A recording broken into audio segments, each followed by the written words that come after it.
Hello, everyone. My name is Katy of Greenland Quilter, and today I have a real treat. I'd like to introduce Shonda from uh, Under the Needle, her channel, that's the name of it. And Shonda, can you introduce yourself and tell us a little bit about yourself? Sure. My name is Shonda. My channel is Under the Needle.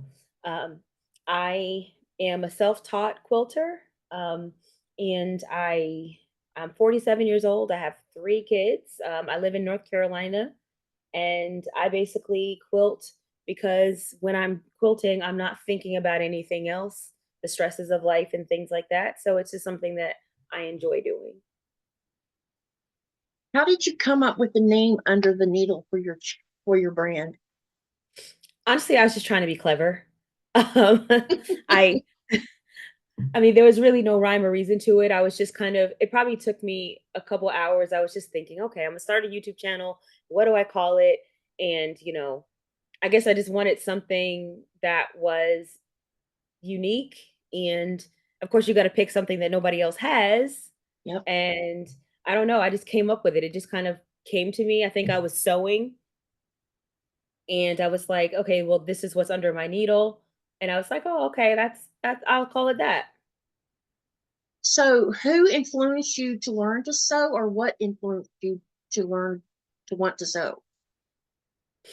So I don't there's no one else in my family that sews. Okay. At least not in my immediate family that I actually was raised with. None of those people do any type of sewing or fiber crafts whatsoever, like at all.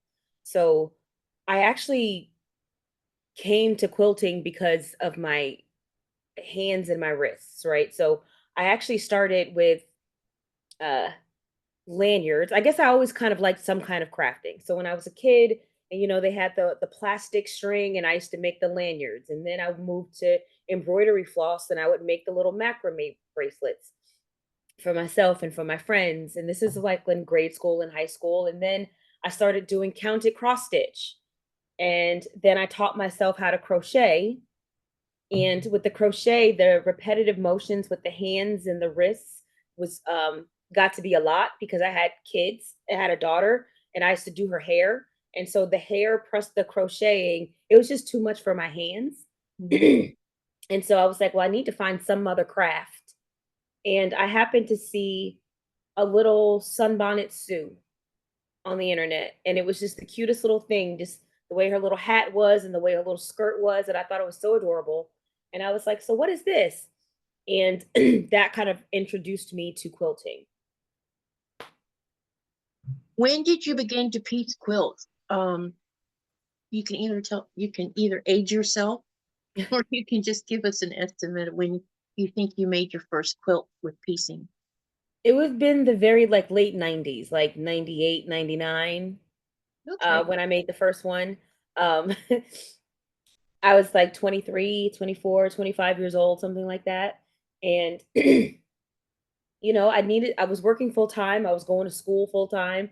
I had a baby. I don't know how I had the time, but whatever time I had, I needed to be doing something. And it was like the most basic thing. I went to Walmart and I got it was like the most basic thing. I went to Walmart and I got a little Brother CS 6000 and I got some fabric.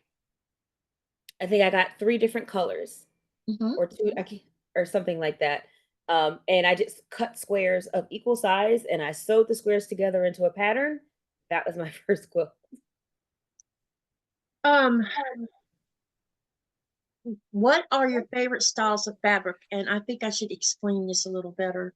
Um, when you go into a fabric store, there's fabric as far as the eye can see, usually in a fabric store. And there's things like Civil War or batiks or Tula Pink, So I want to find out where your favorite, what style of fabric do you like to pull from the most? So I'm drawn to bright colors, right? Okay. So so for the most part, I'm not drawn to Civil War, Feed Sack, 1930s, because the colors tend to be a bit more muted Hmm. in those fabrics, and I'm drawn to bright colors. So I don't really care what the fabric is, as long as I like the colors. Okay. I So, do and batiks are great, and I have a lot of batiks, but I do like cotton also because batiks don't have the prints. Like I like some of those fun print designs that you find on cotton fabric that you don't find on batiks. mhm. So I generally like some batiks have some printing, but it's just not that vibrant all over type of printing that you get in a cotton fabric. And I'm really drawn to both. Um, of course, batiks are really fun to sew with, but they're also less forgiving, right? So they're fun because they're easier to iron and press, but also for somebody like me who's kind of a lazy sewer, whose seam allowance isn't always the best, um, cotton kind of has that stretch that makes it a Yeah. bit more forgiving when you're putting it together. So there's that. Okay. I did find not my very first quilt, but one of my first quilts that I actually still have. Because Okay. the first one I gave to my grandmother. And I gave it to her because I was like, I don't know if I'm ever going to make another quilt. And I knew that if I gave it to her, she would keep it forever and she would keep it in good condition. My grandmother was born in the 30s, so she was a child through part of World War II.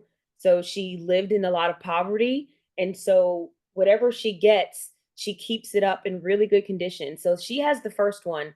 And I keep forgetting to take a picture of it when I go to her house.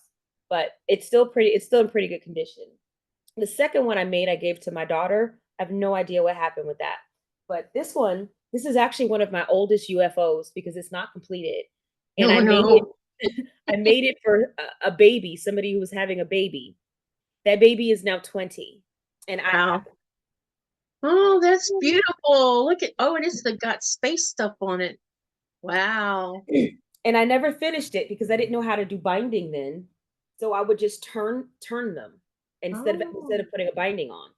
And so I never sewed up after I turned it, I never sewed up that final edge. oh, wow. And Well, so I've had this for 20 years sounds to unfinished. me like you need to finish it. I think I'm gonna finish it today. Yep, I think that would be a great idea. Thank you for And sharing that. It's yeah, beautiful. I'm gonna put it in the donation pile of stuff that I'm bringing for charity. Awesome. Who is your favorite? Uh, we're going to talk about fabric and pattern. So, who is your favorite fabric line, and who are your favorite pattern designers, and why? um, I don't think I have like a favorite line of all time. I don't think that I do because Okay. it's always like it's usually whatever I just bought generally. But I really like what's happening over at Free Spirit right now. Mm-hmm. I really like modern fabric with vibrant colors or sometimes even neutral colors sometimes if it's different. Um, but I really like some of the new designers they have over there, like E Bond, Seth Apter, and Tim Holt isn't new, but I like a lot of their stuff. It's very different. It doesn't look like anything else that Right. anyone else is making. And I like that. I mean, I still love my floral prints, but they do kind of look similar, Yeah. right? They can look the same. And I'm really drawn to fabric that doesn't look like anything else.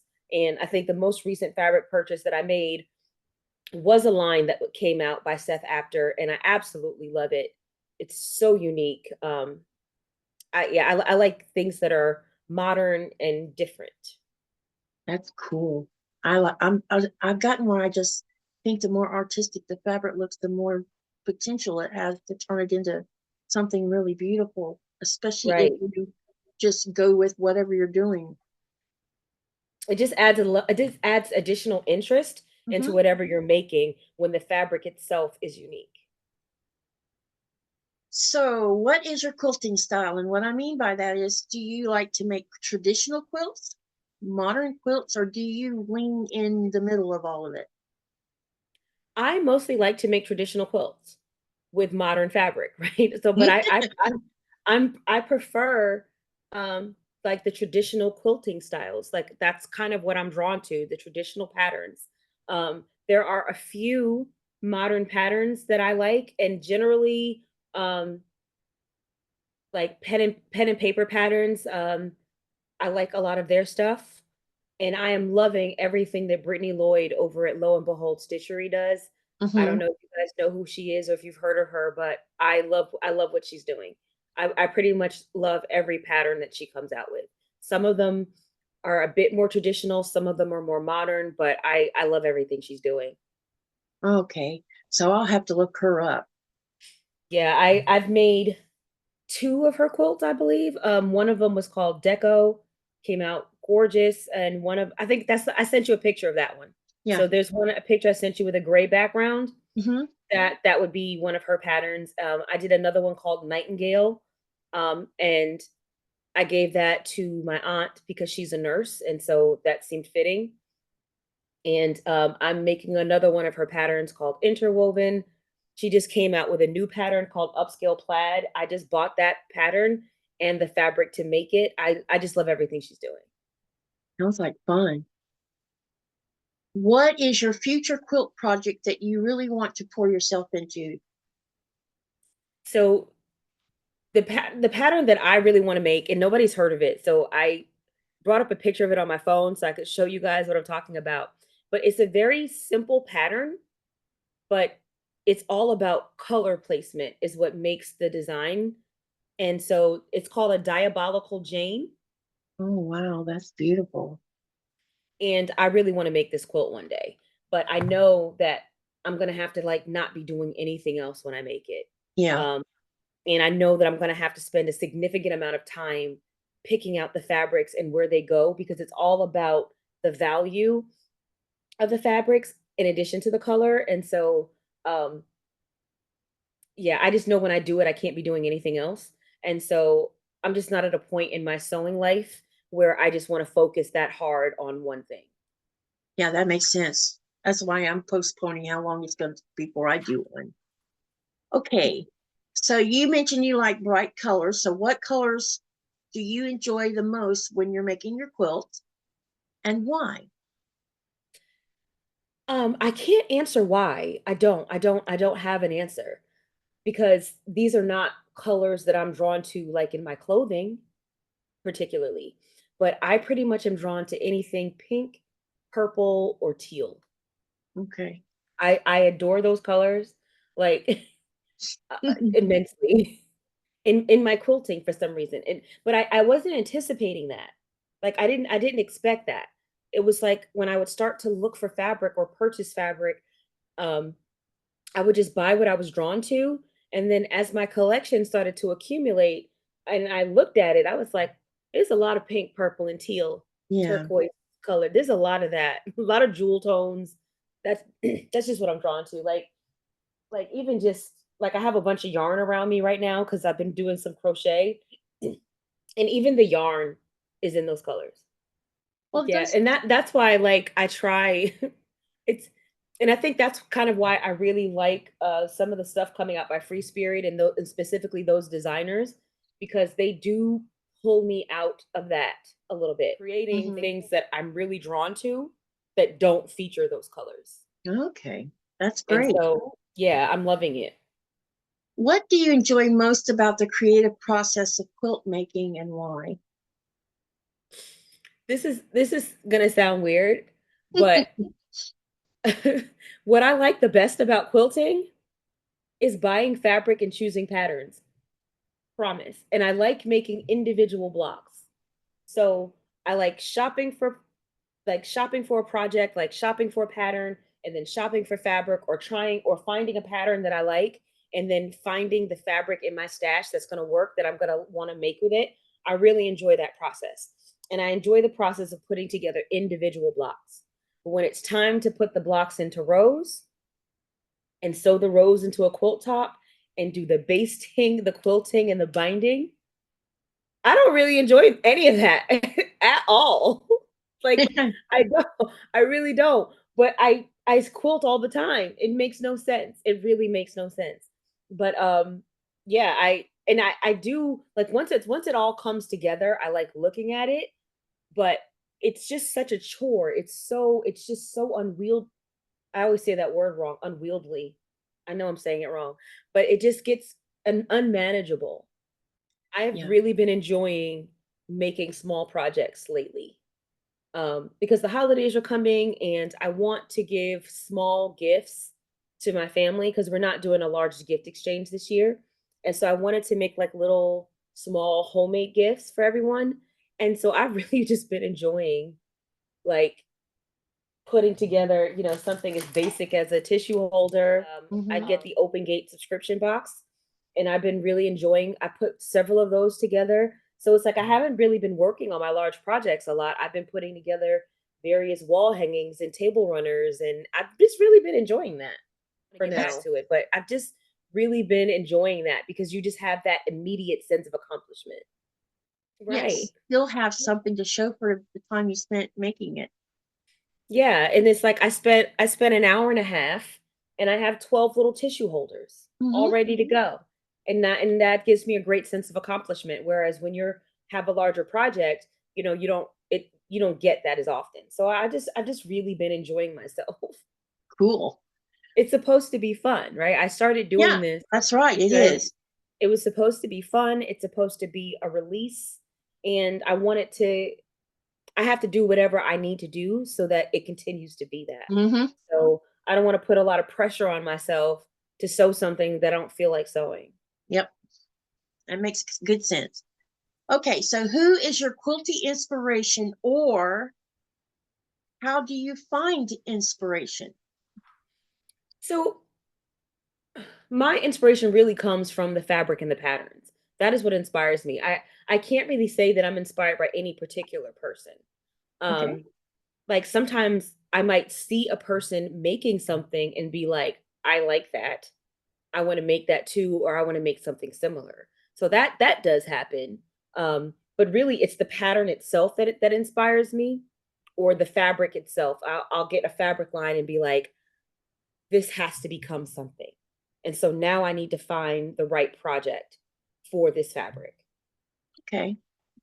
So now we're going to talk about the process and the learning and all of it. So, can you share with us how it makes you feel when you created and finished a quilt? What did you learn during the process, along with what did you learn about yourself as you created it? Well, I learned that I can be a bit of a perfectionist sometimes, and it was starting to like interfere with my enjoyment. So I had to learn to let the imperfections go and I had to give myself some perspective, right? I had to go back to the roots of quilting and why people did it, right? It was a utilitarian type of thing, right? Where they had old clothes, old blankets, old towels, old sheets that they would repurpose into something that they could continue to use. So they took something that was no longer usable and then they made it into something usable.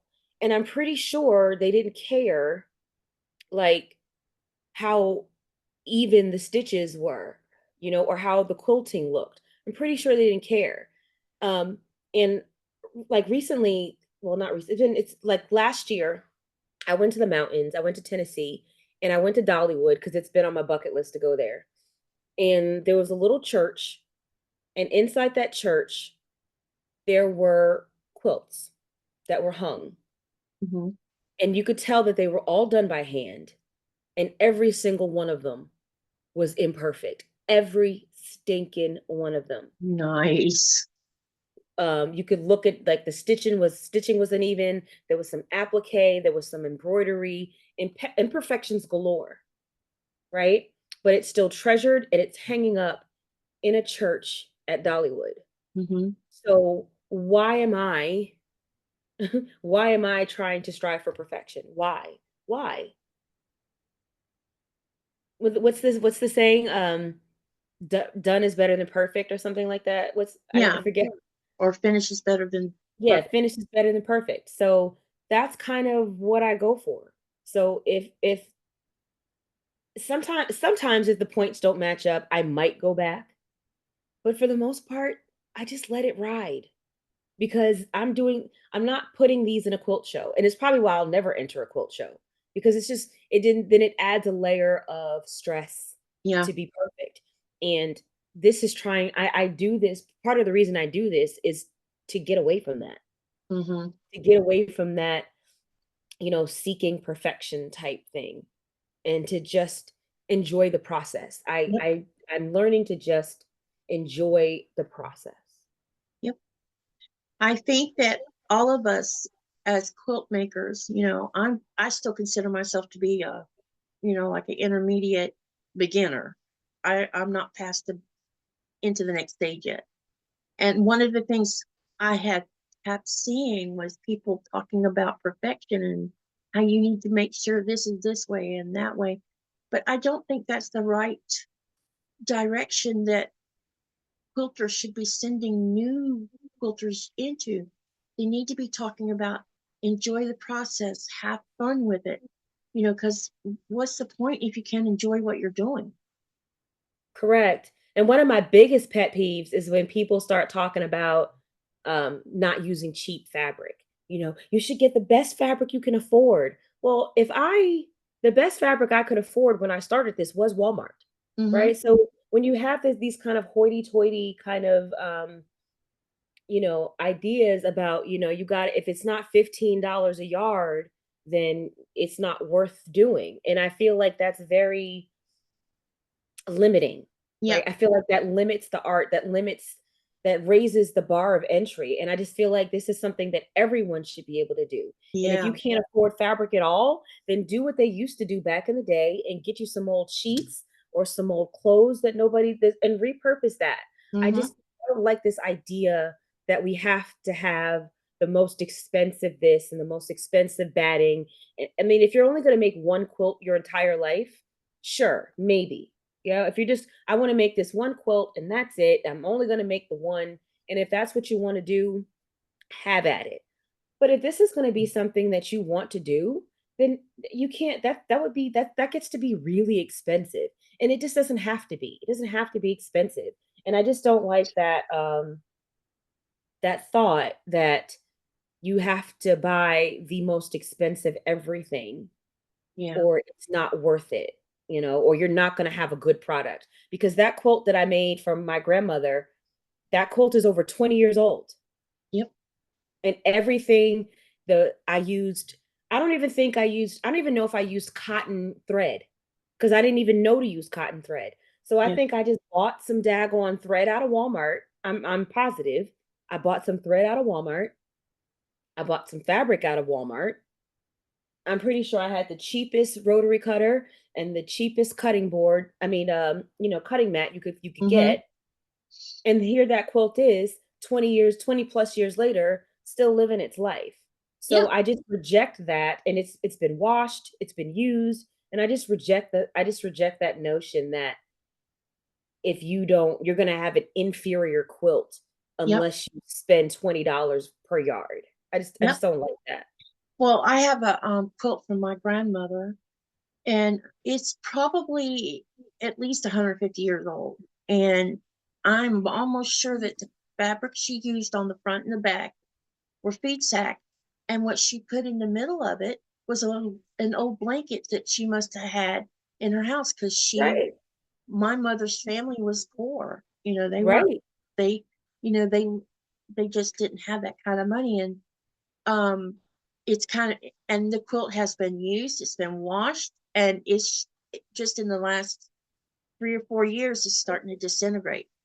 There's big rips and holes in it now, and there's nothing I can do to stop it now.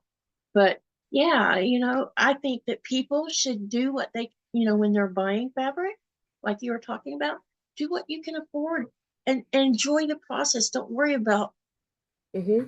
the other stuff. Yeah, I mean, people say, "Oh, you should never use a sheet as a backing." Well, if all you can afford is a sheet, use a sheet. I really don't understand why you shouldn't use a sheet. A sheet outlasts everything else. Right. Yeah, so the cotton on the front is going to shrink and the sheet isn't, right? So Yeah, that's going to be a difference. Who cares? yeah, pretty much. Okay,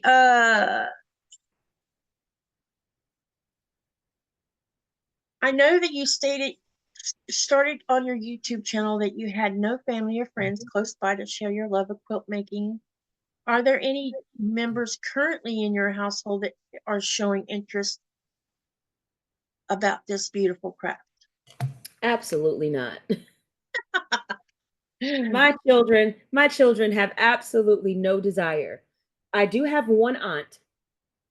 I have one aunt, and I gave her one of my sewing machines. I had a singer that I absolutely hated, and I was going to Mhm. sell it. And she was talking about how she wanted to make a quilt. So I gave it to her, and she has made a quilt, and she wants to learn the machine, and she wants to learn a little bit more about it. I don't think she's going to become a quilter. She's more a general crafter. She's the one who really needs to have a YouTube channel. Like, if I were to show you some of the stuff that this woman has made, it's incredible. And I'm like, you'd have a massive channel if you she's way more personable than I am. And just the things that she creates out of nothing. Like, she'll literally get a suitcase and turn it into an end table. Nice. You should bring her onto your channel if she'll say yes to it and let her show some of her wares so that we all can see what you're talking about. I know, I know. I'm gonna see if I can show you real quick, because she's pretty amazing.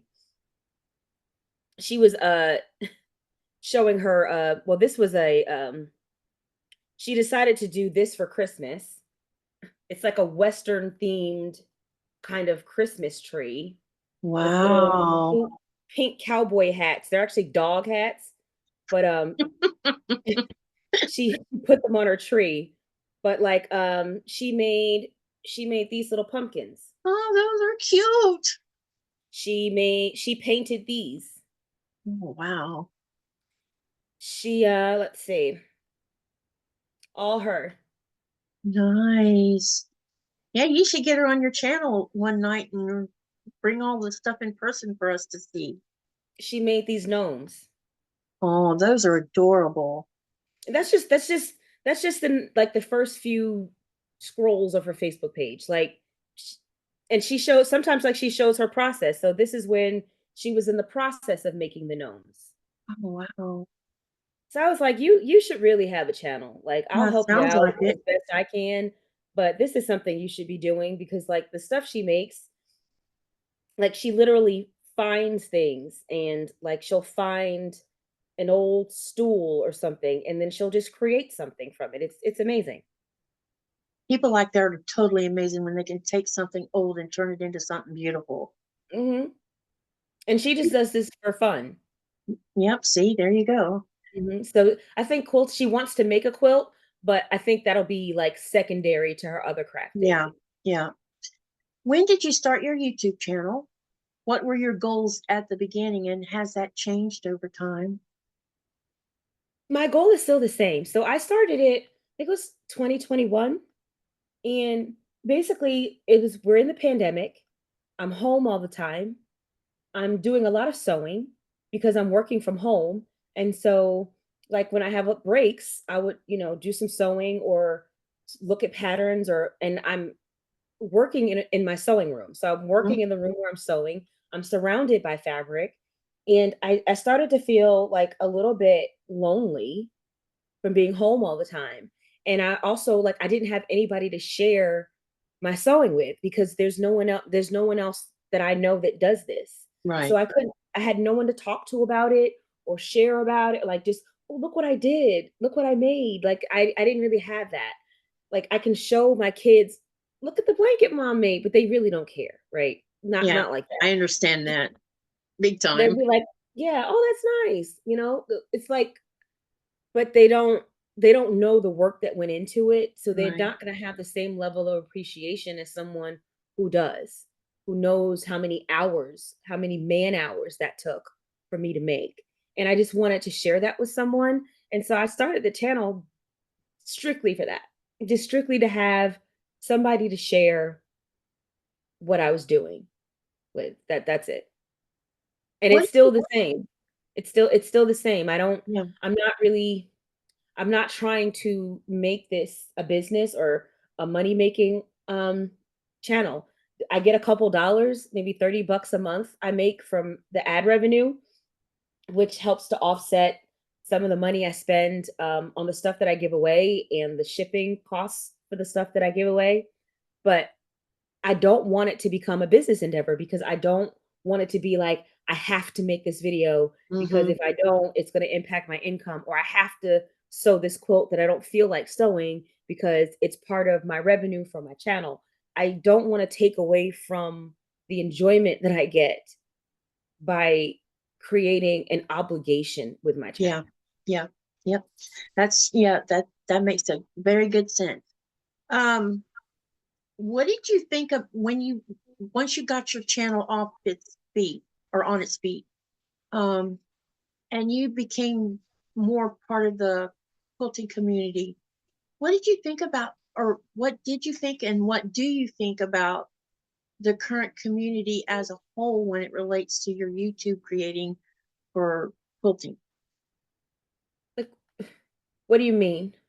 Like one thing I have found amazing is how kind and generous and you know how supportive people who watch our videos are. Definitely. Definitely. Like, I don't get any negative comments. I don't get any, like, and honestly, when it's weird because if I do, like, every once in a while, somebody will say something kind of critical, and usually it'll be another commenter in the community that'll be like, well, I Yeah. don't agree. Right. But Yep. it's just, I'm really kind of amazed by it, to be honest with you, because it'll be like the same people and you start to know their names Yeah. and you start to know who they are. And sometimes like people will email me just to say, hey, thank you, or they'll buy me a cup of coffee just to say thank you. And I just find it really incredible. Like, it never really occurred to me that anybody was going to watch. Yeah. Right. I did this for me, and now it's like I'm still doing this for me, but it makes me feel good when someone can watch what I do and it makes them feel good. Like, Yeah. I don't know, I get so much joy out of that. So, like, I always read my comments. I try to respond to all the comments.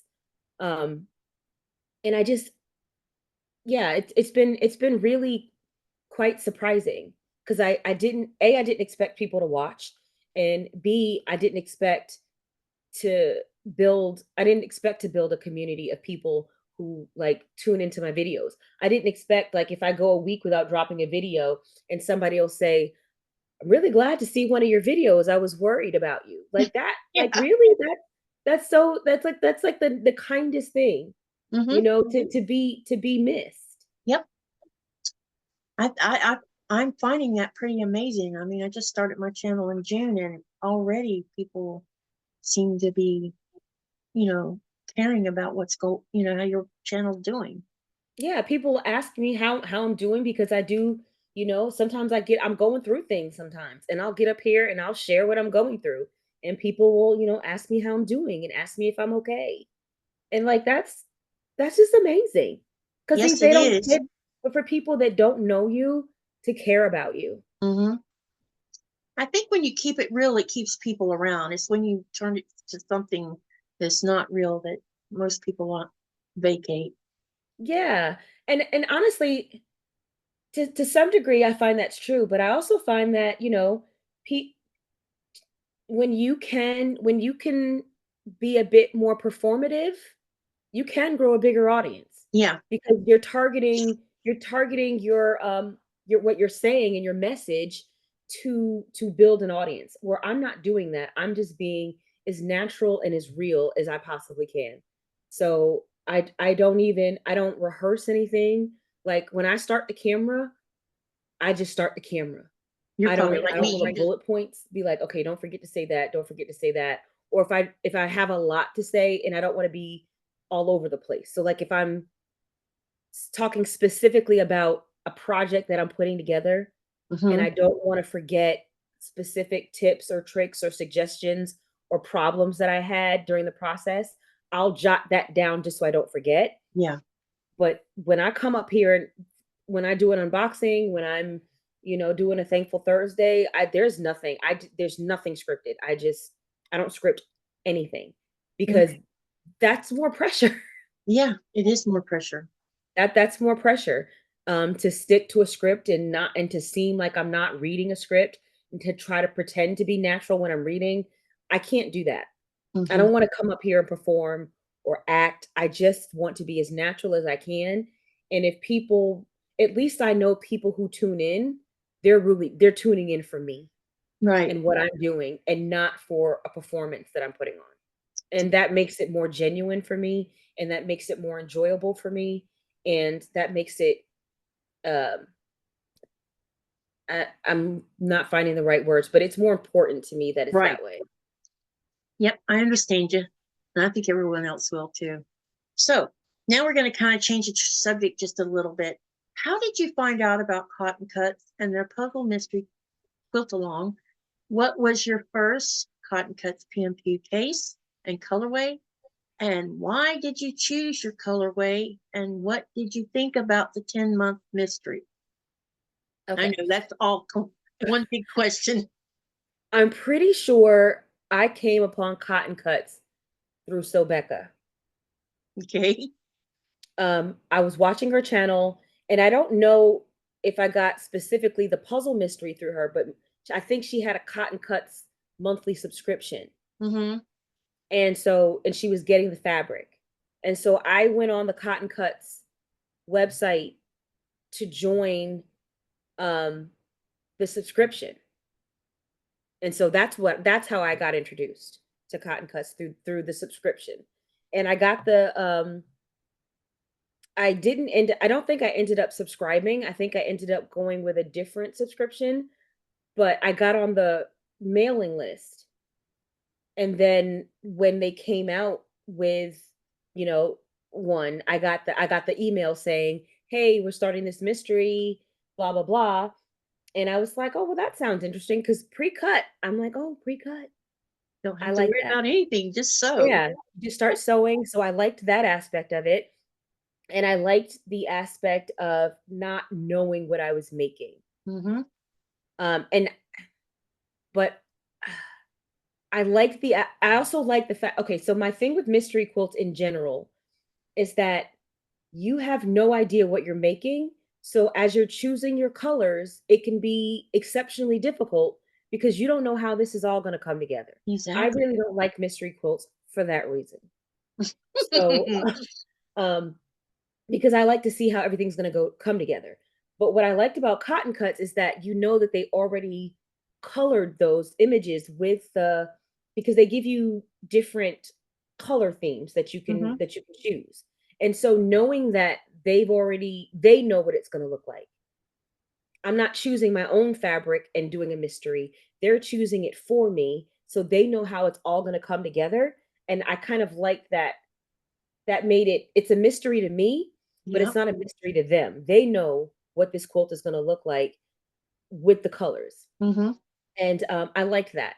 I also like the fact that you can choose a colorway that is completely out of your wheelhouse. And Hmm. that intrigued me. I was like, I had no intention of buying Tula Pink's line work line. I like some of Tula Pink's stuff. I don't like it all. I was not a fan of line work. I'm also not a big fan of solids. Hmm. And so that's what I chose.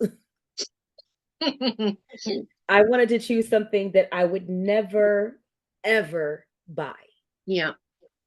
and sew with that fabric and see how that quilt came out. It came out pretty good. I was happy with it. Did you like the challenge of it, knowing that you were doing it outside of your usual box? Yeah, I mean, so and the way those quilts come together, I you have no idea what like you can't even guess.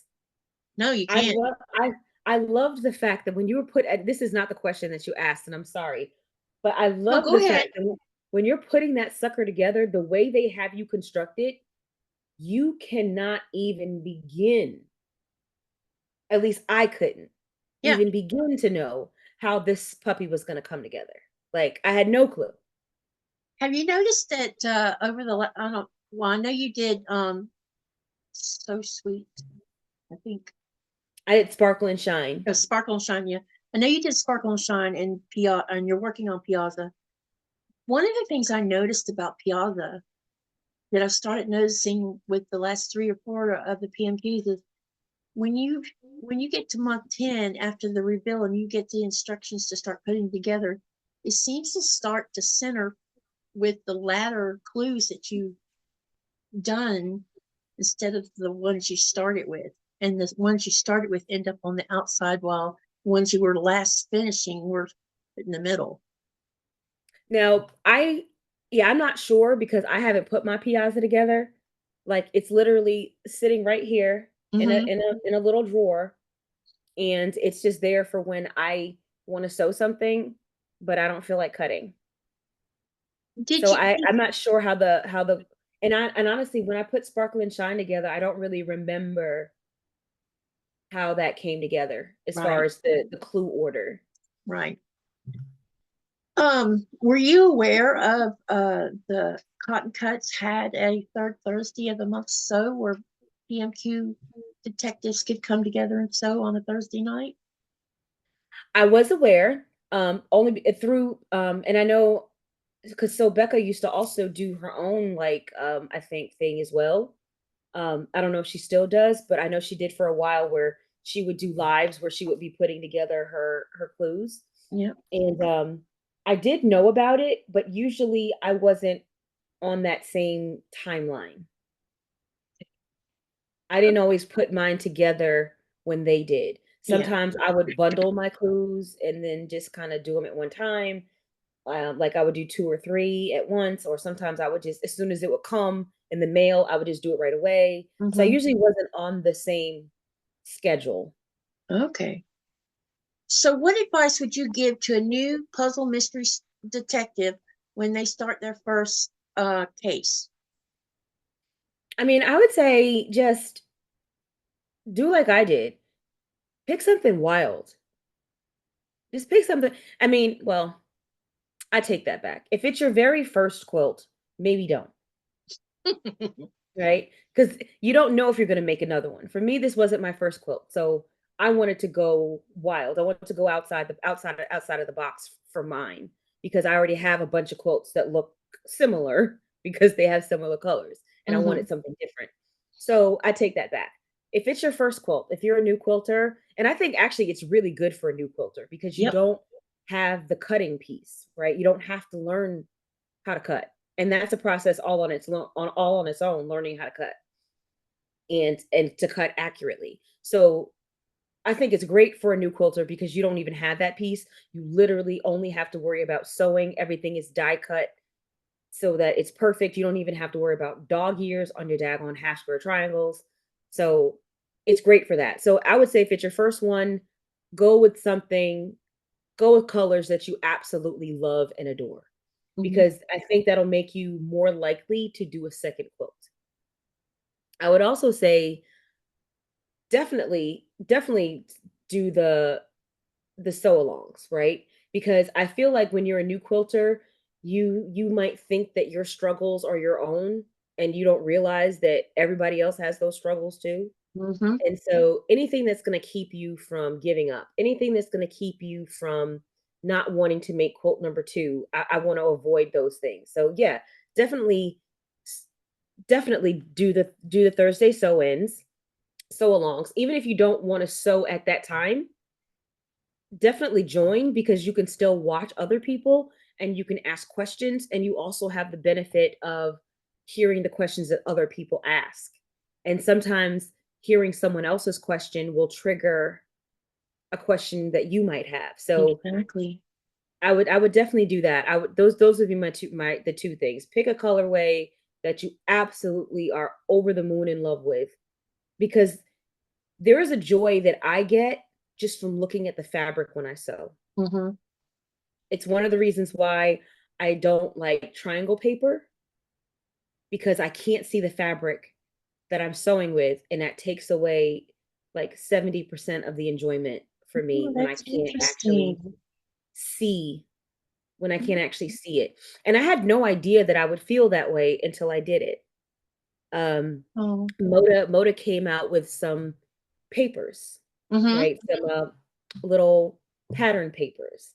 And I was like, "Oh, that seems like a great idea." And I think Hancocks of Paducah had them on sale for like some ridiculously low price, like $3, right? So I bought every one they had, and I made my first quilt, and I hated it. Oh boy. I hated the process. I absolutely hated the process. And the reason why I hated it was because I couldn't see. All I could see was the paper, and Yeah, I couldn't see the fabric. And that just took away, I had no idea that that was going to happen.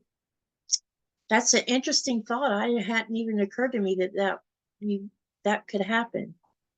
Yeah, I had no idea. I had no Oh, idea that it would be that way. Um, but that's what happened. And so I haven't done it since. oh, okay. Okay, so what hobbies do you dabble in besides making quilts?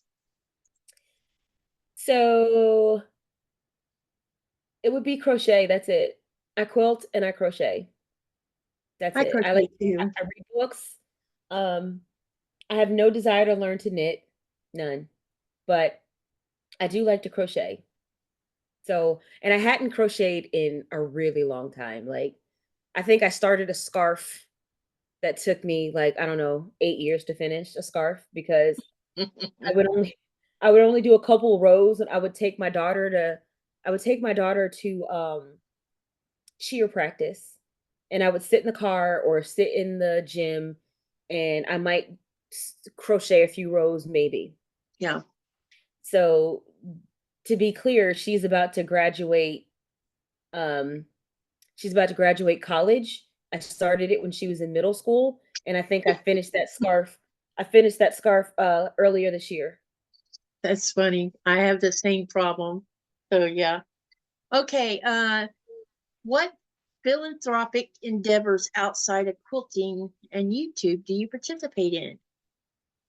So, I do volunteer sometimes, but it's usually like it's through my work, and they present us with opportunities, and we can just kind of look through them and find what works for us.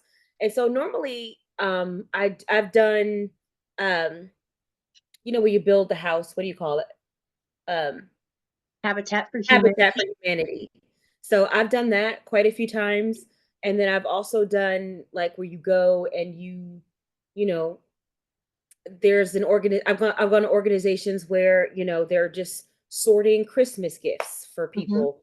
I've done gift wrapping. I've done sorting clothing for people. I've done building furniture that is going to go to a person in need who might need, you know, um, bedroom furniture, and I might put together the dresser, stuff like that. So just, Oh, that's cool.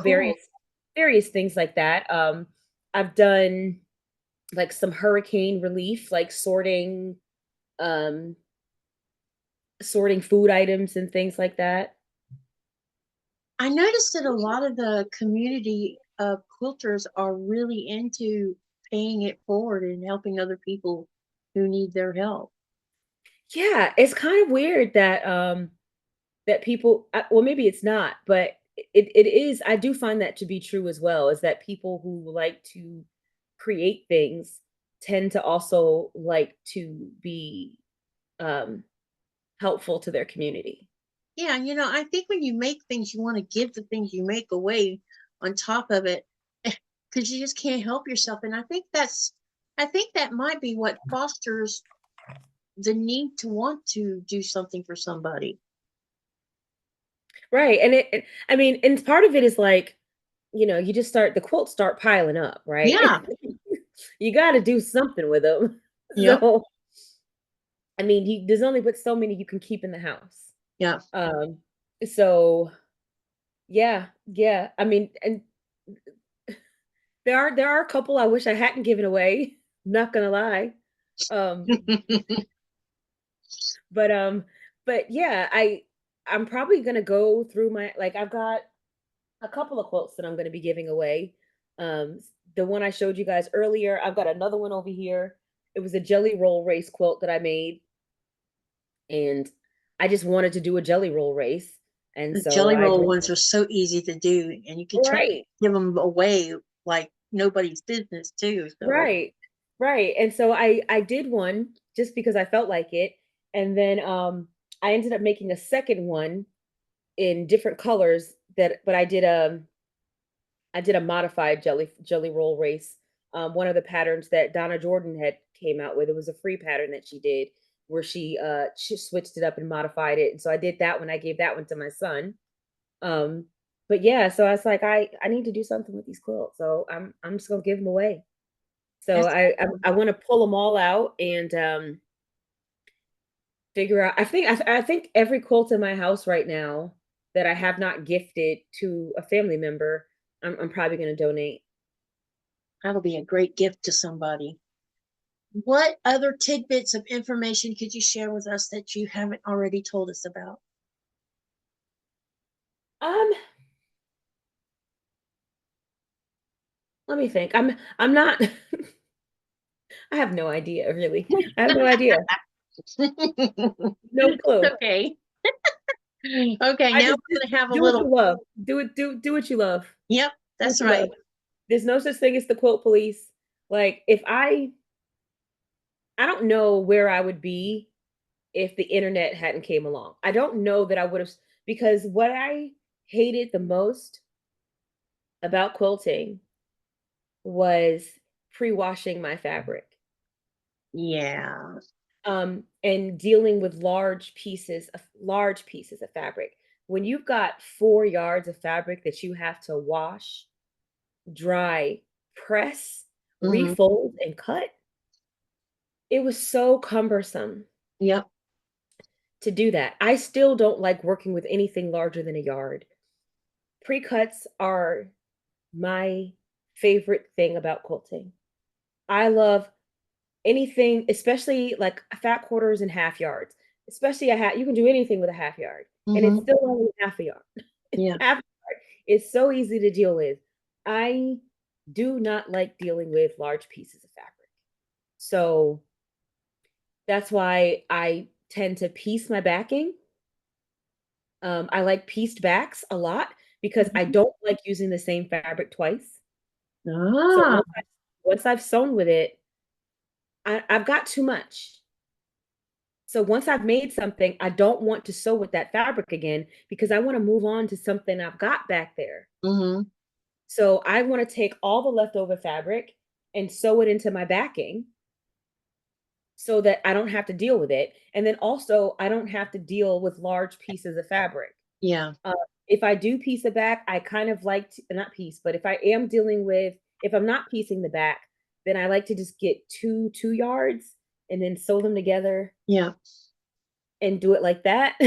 Yeah. uh, but I hate having to like cut, like having a large piece and then having to cut and then rotate, and I don't like that at all. Yeah. I So understand. I do a lot of pieced backs, a lot. Yeah. That's interesting. I bet there's a lot of people out there that are like that. Yeah, I've never sewn with the same. I've never made two quilts with the same fabric. Okay. All right. Now we're gonna have a little fun because you get to think on your feet. Oh Lord. So I like to play this little game. I'm calling it rapid fire. I don't know what other people call it. But anyway, the first one is share 5 tips for beginner quilters that you think would help them become better quilt makers. All right. 5 tips. One, um, seam allowance. Find yourself a way to get that 1/4 inch seam. Whatever works for you. Now for me, I like to use there's all types of stuff that you can buy, but it gets expensive. I like to use mounting tape. I put this on my machine. It's got a nice thick Yeah. kind of edge there that I can butt my fabric up against. So something some find a way to set up your machine so you can set up that 1/4 inch, right?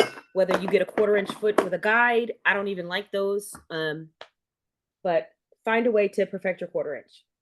That would be number one. Number two, I would say find a creator that you like. Find somebody whose style is similar to yours, that you like what they do. and spend some time watching that person and watching what they create and watching what they do. Um, just to get, and I say this because it's not really about trying to make the things that they're making. It's just About the that, process. yeah, watching their process, because you're going to enjoy their process more if they're making some. You're going to enjoy learning about their process more if you actually like what they're making. Mm-hmm. Right? So if I'm watching someone give me tips about a project, but I don't like the project, that's not really going to work for me. So I would say find somebody who you like, whose work you like, and watch them put their projects together, watch their videos, or read their blogs, or whatever medium you're into, and listen to what they're saying as they're creating. Watch them in their process, because you can pick up a lot by watching, because sometimes as quilters, we don't even think to say certain things. Yeah. You'll just see what we're just, because we've been doing it for so long that we forget what's important. Yeah. We forget some of the small things because we're just so used to doing them. Yep. Um, I would say number three, um, your first project, you gotta your first project should be,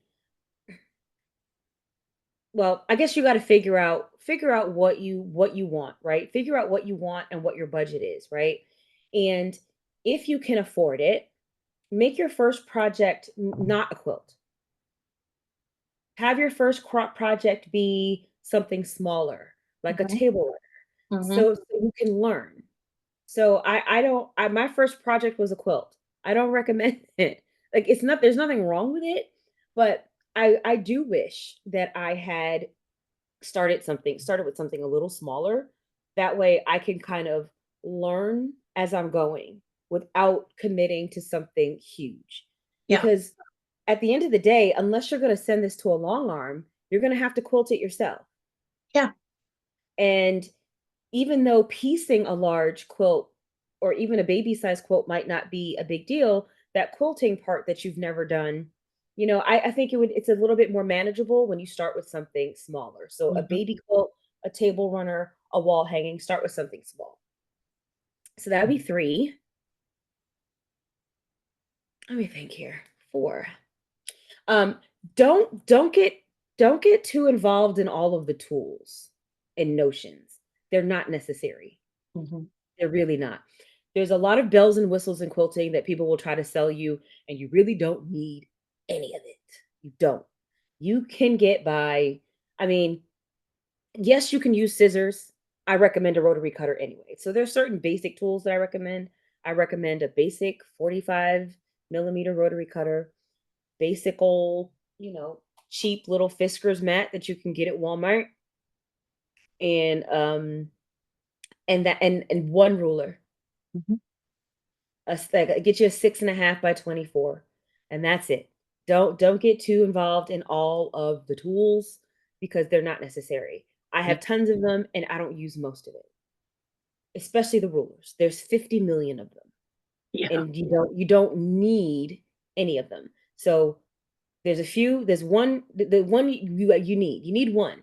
Pick the one and work with that. The rest of it you don't need.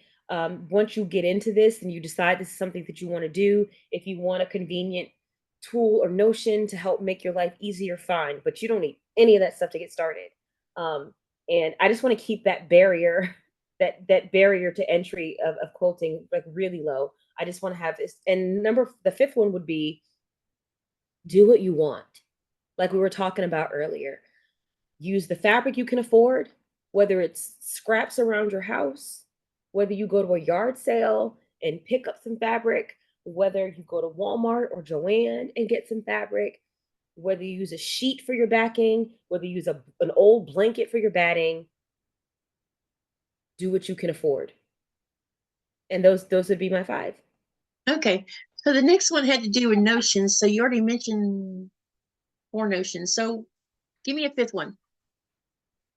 Um, like necessary notions, Something that you mentioned rulers, a rotary walking foot. cutter, mat, You want a ruler, mat, you want a rotary cutter, you want a walking foot. Okay. Yeah, there's that one. You definitely want one of those because that quilt that I showed you guys earlier, I can Mm-hmm. tell that I did not use one when I made that quilt. There's tension issues galore with the stitches. So you want to have a walking foot. And then I would say, what would number 5 be that you need? Yeah, for a A seam beginner. ripper. You need a Yeah. seam ripper. It's probably going to come with your machine, but the one that comes with your machine sucks. Okay, not good. It will work, but to me they're generally not good. My favorite seam ripper, very inexpensive, is the Clover one. It does not come with a protector. So my son is an asthmatic, and so I have tubing from his Nebulizer machine. nebulizer machine, and I just cut a piece. It slides right on here. It's perfect. It's my favorite one. To me, it works better than all the others. What a great idea to repurpose nebulizer tubing. That's wonderful. I would have never thought of that one. What educational website or literature would you recommend a beginner quilter spend time exploring? Um, that I don't know. That I don't know. Let me see. I Yeah, would I don't say either. maybe go as far as like reading like blogs and stuff. I have no idea. Even though that I learned before streaming existed. So Mm-hmm. I learned from about.com. Yep. About.com back in the day had a sewing one, and that's where I pretty much learned everything from there. But I would say maybe go over to the folks over at Missouri Star, Mm-hmm. um, because they're anti-perfection over there, Yeah. especially Jenny. She's She just puts them together and goes with it.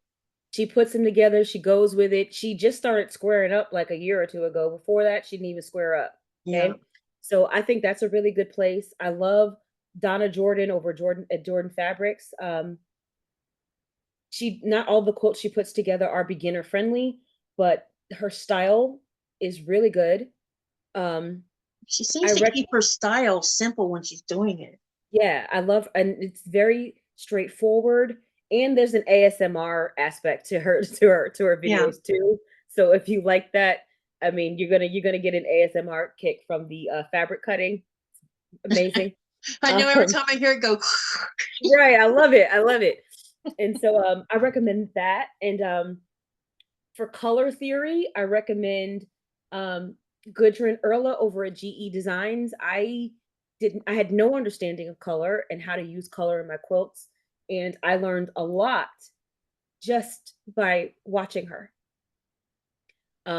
Because when she gets in new fabric lines, she curates like a half yard bundle, and then what she'll do is she'll find fabrics that coordinate. And Mm-hmm. just watching how she pulled in color in her process, I learned a lot about color theory and how to use color. Um, and then when it comes to, um, I would go also, she's no longer with us, but Melanie Ham. Mm-hmm. Um, she has some great beginner sewing projects, beginner quilting projects. She quilts them herself. Her her style is very straightforward, very beginner friendly. Um, and she also has some basic crochet on her channel Yeah, as she well. did. So I would recommend those. That's how I knew her, was through crocheting. That's actually I Melanie Ham's channel, and I found this out in retrospect, was the very first channel that I joined on YouTube. Yeah, I think so too, because she's I have a lot of subscriptions now, but she's way in the middle of all of that. And I'm pretty sure she was one of the first ones Yeah. I I went back and I had been started. subscribed to her channel for like I think it probably it probably came up for me also because of the crochet. Her husband made a Yeah, yeah. documentary about her journey. I do recommend it. I did watch it. It was very, very touching. That But there's millions of channels out there. Those are hmm just the ones that I can come up with. Um, that for specifics. Like, so like Melanie, as far as the actual beginning sewing a beginner project, I think that's great. And like I said, Gudrun for the color, Missouri Star just in general, Yeah. because um they use a lot of pre-cuts on that channel. So if you want to, you're not going to see a lot of the cutting on that channel, right? But you would see cutting on Melanie's channel, but not necessarily Yeah. on the Missouri Yeah. Stars channel. But I do like that they're very much, I do like that whole approach to, we're not pre-washing anything, No. and finished is better than perfect. Hmm. And I'm not gonna set this. She doesn't even always, like, I don't always set my seam. Yeah. I personally have found that it doesn't really make a difference to I see a me. lot of finger pressing going on, and I, I don't finger press. It's not because. The only time I finger press is when I'm worried about distortion. Hmm. So sometimes with a half square triangle, I will finger press it before I iron or Yeah. press. And anytime I'm doing long strips, if I'm sewing long strips together, I'm finger pressing. Yeah. Yeah. Yep. Because you can make those very wonky easily. Yeah, yeah, anything where I'm having to worry about wonkiness or distortion, I will. But like I wanted to test it out. So I was like, let me try, setting the seam first and then pressing it open, or just pressing it open. And there was like, I personally did not notice a difference. So sometimes I set it, sometimes I don't. It just Yep. depends on how I feel. But I don't feel obligated to do it.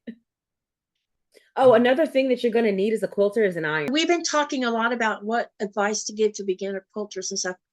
Is there any other advice that you haven't mentioned that you think a beginner quilter might want to know about that you can think of? Don't feel bad if you start a project and don't finish it. Don't feel bad if you get halfway through and you're like, I don't want to do this anymore. It's okay. Because I've got, like, I don't know, 10 or 15 of those. Don't worry about it. It's okay. One of these Like, days you'll finish it. yeah, I mean, or not, right? Or One of you'll. the Right. How many times have people told stories where they went to a thrift store and found blocks Hmm. or an unfinished quilt or unfinished, like, all the time. All Yeah. the time. Somebody somewhere will find use for it. So don't worry about it. And let's see. I think that's pretty much it. Do what works for you, Yep. and don't worry about anybody else. If As long as you're enjoying it, just don't let anybody else get in your head, because Okay. they will. That's great advice. They will, and they'll be, you must, there's nothing that you must do except enjoy what you're doing. That is the only thing you have to do, is enjoy what you're doing. And that's whether you're quilting, crocheting, or just living your life. Yeah. Just don't let anyone else steal your joy. You will make projects and people will boldly tell you that it's ugly and that you should have did something different. People are bold. Don't listen to them. Yeah. Um, what advice would you give to quilters who want to become designers of fabric or patterns? Do you have any? I don't. I don't. I wish I did, because I would love to design fabric, but I'm not creative in that way. Like, people say, left brained or right brained, and one side is creative and the other side is more mathematical. I'm the mathematical side. I forget which is which, but that's who I am. I'm a very structured, analytical person. I'm not, I don't know where this creative thing comes from. So I'm not a design. That's probably why I don't improv. That's probably why I've never designed my own quilt pattern, because my brain doesn't work in that way. I wish that it did. I wish that I was more creative in that way. I am creative in a very structured way, Okay. right? I am using someone else's fabric that they designed and someone else's pattern that they designed, and then I am making that, but I am not naturally creative. Like, I can't decorate my house. Like, I'm not good at those things. I am very much, like, I almost became an accountant. I work for a bank. I'm very math brained. And so I feel like if I were to make quilts, if I were to design quilts, they would be very modern. Mm-hmm. They would be very angular, and they would not be the types of quilts that I like to make. Right. I Right. feel like the types of quilts that I personally would design are not the quilts that I like to make. And so I don't. And so I don't really have any advice on how to do that. I know that there are a lot of people out there that do design fabric. Um, so I would recommend maybe looking at those people, going on the Moda website and finding out who their designers are, and then checking them out, and seeing what they do and what they create. I'm sure there are videos out there, or maybe there aren't. Maybe there's privacy issues, but there might be videos out there of people who are designing their own Mhm. fabric, and maybe they show you that process. I think Spoonflower, I don't know if they still do, but I think Spoonflower used to let you design your own fabric. Maybe check out their website and see if you can make or create something. It's a good idea. But also you can find patterns in life. I was watching a TV show, and the lady had these curtains, and so I actually got up on the screen and took a picture because I was like, that would make a great quilt pattern. Mm-hmm. So look for patterns in your life. Look around, look at the pattern on your floor. Look at the pattern in a piece of clothing. Look at the and see, how can I create that? That's kind of what a right brain person, an analytical person like Yeah. me, would have to do. I would have to see a design in my life and be like, huh, that would make a nice quilt.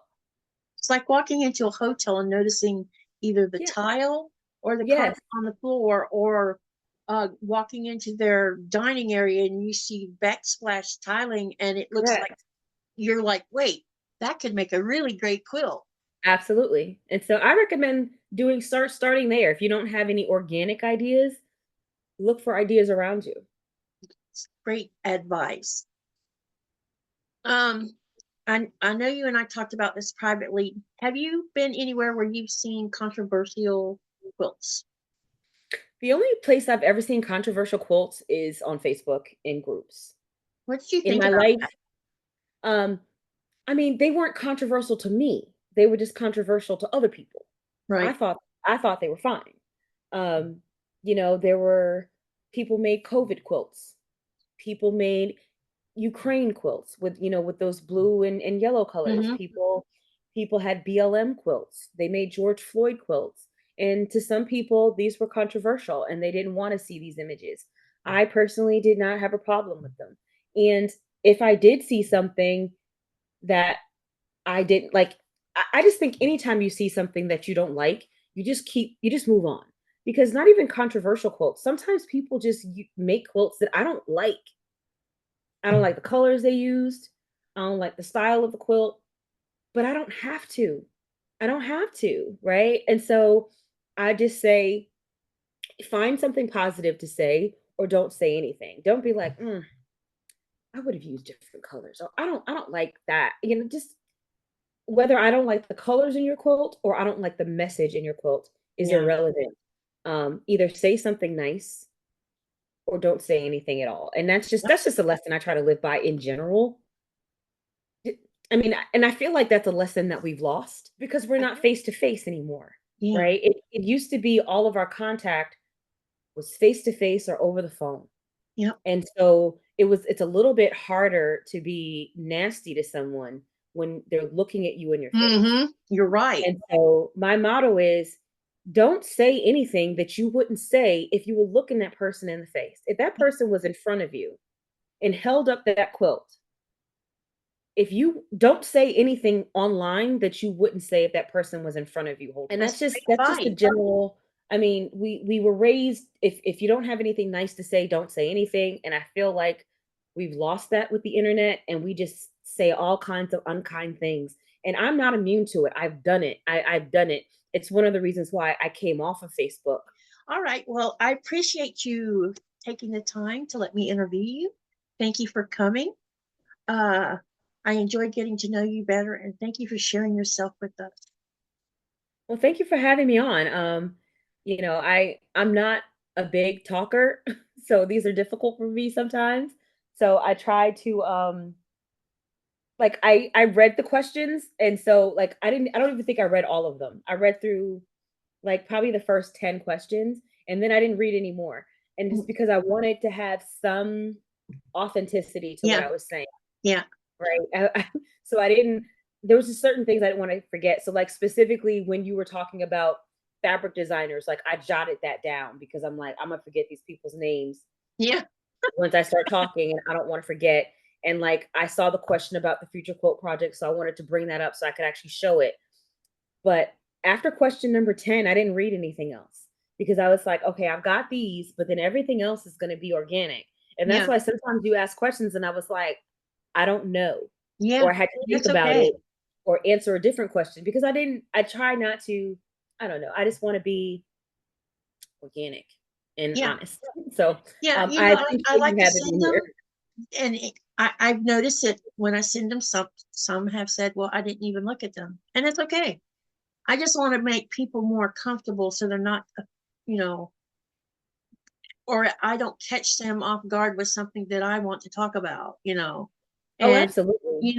and I think that helps, and that's why I like the rapid fire because you're not going to know what I'm going to ask until I ask it, unless you've been watching previous interview videos. I Then you know, I might see know. that. But Yeah, this was fun. I enjoyed this a lot.